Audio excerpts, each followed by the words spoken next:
کیا قرآن کریم پیغمبر اکرم صلی اللہ علیہ وآلہ وسلم نے خود لکھا ہے یا پروردگار کی طرف سے نازل ہوا ہے؟ انسان خود بخود پیدا ہوا ہے یا اس کا پیدا کرنے والا کوئی ہے؟ اسلام کا پہلا نعرہ کیا تھا اور اس کا مقصد کیا تھا؟ آئے جانتے ہیں آج کے ایپیسوڈ میں۔ اعوذ باللہ من الشیطان الرجیم، بسم اللہ الرحمن الرحیم۔ ناظرین السلام علیکم، تفسیر نور کے اس پروگرام میں آپ کو خوش آمدید کہتے ہیں۔ ناظرین، آج ہم ایک ایسی سورہ کی تفسیر کو لے کر کے آپ کے سامنے حاضر ہوئے ہیں جس کو قرآن کی دلہن کہا جاتا ہے، یعنی سورہ رحمان۔ اس کے اندر پروردگار عالم نے 78 آیتیں رکھی ہیں اور ایک آیت ایسی ہے جس کو 33 مرتبہ بار بار تکرار کی ہے کہ تم پروردگار کی کس کس نعمت کو جھٹلاؤ گے۔ ناظرین، آج ہم 3 آیتوں کی تفسیر کو سنیں گے۔ آیت نمبر 1 اور 2 کی تفسیر کو جاننے کے لیے آئیں اس کی تلاوت اور ترجمے کو سنتے ہیں۔ كتاب أنزلناه إليك مبارك ليدبروا آياته وليتذكر أولو الألباب بسم الله الرحمن الرحيم الرحمن علم القرآن۔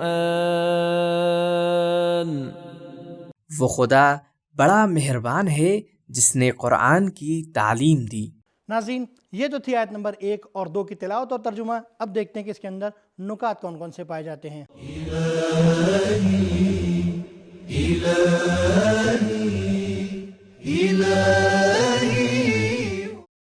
خداوند مہربان ہے، اس کا پیغمبر رحمت کا سبب ہے، قرآن بھی رحمت ہے۔ رحمان خدا کا مخصوص نام ہے جو قرآن میں 169 بار آیا ہے اور 114 مرتبہ تو فقط بسم اللہ میں تکرار ہوا ہے۔ قرآن کریم میں کچھ جگہوں پہ اللہ کی جگہ الرحمن استعمال ہوا ہے۔ خطابت اور تحریر کے قاعدے میں عنوان پوری تحریر اور تقریر کی علامت سمجھا جاتا ہے۔ یہاں بھی چونکہ سورہ ایک نظر الہی نعمتوں پہ ڈال رہا ہے، اس لیے اس کے شروع میں بطور عنوان الرحمن آیا ہے۔ قرآن کو تمام کاموں کا مرکز بنانا چاہیے۔ سورہ قمر میں کئی بار قرآن کے آسان ہونے کو بیان کیا گیا ہے۔ لقد یسرنا القرآن للذکر، اس سورہ میں اللہ کو پہلا ٹیچر اور استاد بتایا جا رہا ہے۔ وہ علم رحمت الہی کا مظہر ہے جو خدا کی تعلیم کی ہوئی ہو۔ وہ علم رحمت الہی کا مظہر ہے جو جامع ہو۔ وہ علم رحمت الہی کا مظہر ہے جس کی فیس نہ مانگی جائے بلکہ رحمت کی بنیاد پہ ہو۔ وہ علم رحمت الہی کا مظہر ہے جس کا استعمال ہر زمانے میں ہو۔ ایسا علم رحمت الہی کا مظہر ہے جس سے بصیرت پیدا ہو اور تقوی پیدا ہو۔ ایسا علم رحمت الہی کا مظہر ہے جو فرد اور سماج اور اس دنیا اور اس دنیا کی سعادت و خیر و بھلائی کو پورا کرے۔ نمبر 7، قرآن کی تعلیم خداوند متعال کے ذریعے، یعنی حق کی تعلیم، فیصلہ کرنے کی تعلیم، ایسی چیزوں کی تعلیم جن کا سیکھنا عموماً ممکن نہیں ہوتا، دلیل دینے کی تعلیم، نیک کاموں کی تعلیم، واعظ و نصیحت، دلوں کی شفا، ہدایت اور رحمت کی تعلیم، علم غیب کی تعلیم، بہترین داستانوں کی تعلیم، حقیقتوں کی شناخت کی تعلیم، بہترین چیزوں کی تعلیم، حق کو باطل سے پہچاننے کی تعلیم، خالص اور اچھی باتوں کی تعلیم، واعظ و نصیحت کی تعلیم، رشد و ترقی کی تعلیم، ایسی کتاب کی تعلیم کہ جس کا باقی رہنا طے ہے۔ درج ذیل چیزوں کا سرچشمہ منشأ قرآن ہے۔ قدرت و عظمت، عزت و حکمت، لطف و رحمت، حاکمیت و ترقی۔ ناظرین، یہ تو تھے اس آیت کے نکات۔ اب دیکھتے ہیں کہ اس کے اندر پیغامات کون کون سے پائے جاتے ہیں۔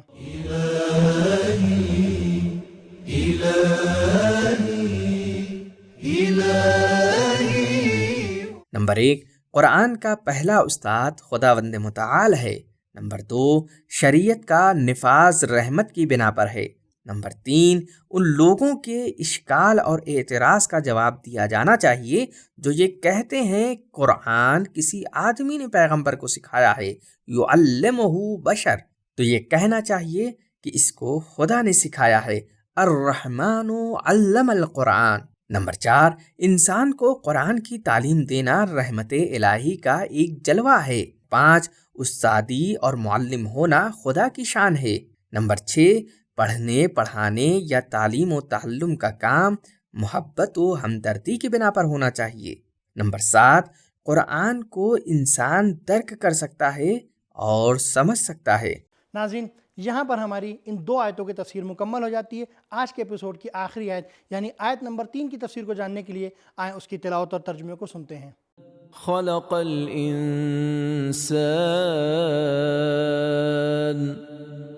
اس نے انسان کو پیدا کیا۔ یہ تو تھی آیت نمبر 3 کی تلاوت اور ترجمہ۔ اب دیکھتے ہیں کہ اس کے اندر نکات کون کون سے پائے جاتے ہیں۔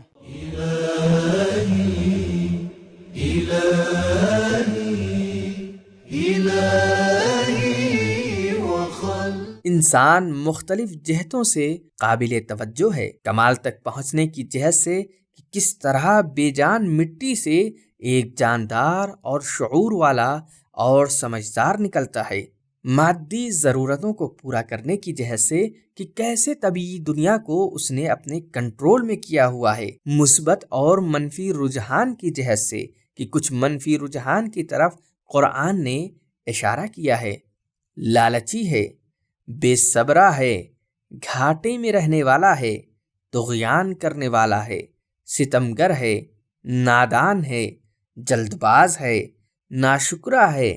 قرآن کی دوسری آیتوں میں انسان کی مثبت اور اچھی خصوصیات کو بھی بتایا گیا ہے، جیسے ذمہ دار، آزاد اور انتخاب کی طاقت رکھنے والا، راستے کو بدلنے والا، انقلاب اور باطنی ترقی کرنے والا، عظیم اندرونی صلاحیتوں کو رکھنے والا، بے انتہا خواہش والا، زمین پہ خدا کا خلیفہ، فرشتوں نے جس کو سجدہ کیا، تقلید و نقل کرنے والا، متاثر ہونے والا، نمونہ بننے والا، تاثیر ڈالنے والا، تضادات کا مجموعہ جیسے عقل و فطرت کے مقابلے میں شہوت اور غریزہ، جدید تخلیقی سوچ رکھنے والا۔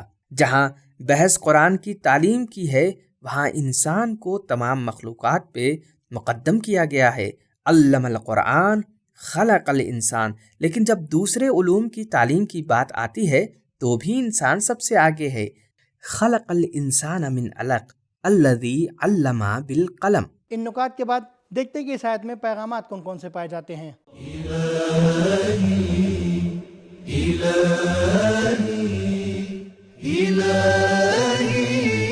پیغام نمبر 1، اللہ نے انسانوں کو پیدا کیا ہے، نہ کہ بے جان طبیعت نے۔ نمبر 2، انسان کی خلقت رحمت الہی کا ایک جلوہ ہے۔ نمبر 3، تشریح کی کتاب لکھنے والا بھی وہی تکوینی کتاب کو لکھنے والا ہے۔ نمبر 4، قرآن انسان پر برتری اور شرافت رکھتی ہے، فکر و معرفت جسم و طبیعت مادی پر مقدم ہے۔ نمبر 5، قرآن تمام کتابوں سے اونچی، بلند اور انسان تمام مخلوقات سے افضل ہے۔ نمبر 6، انسان قرآن کو سیکھ کر اپنی تخلیق کے کمال پر پہنچ سکتا ہے۔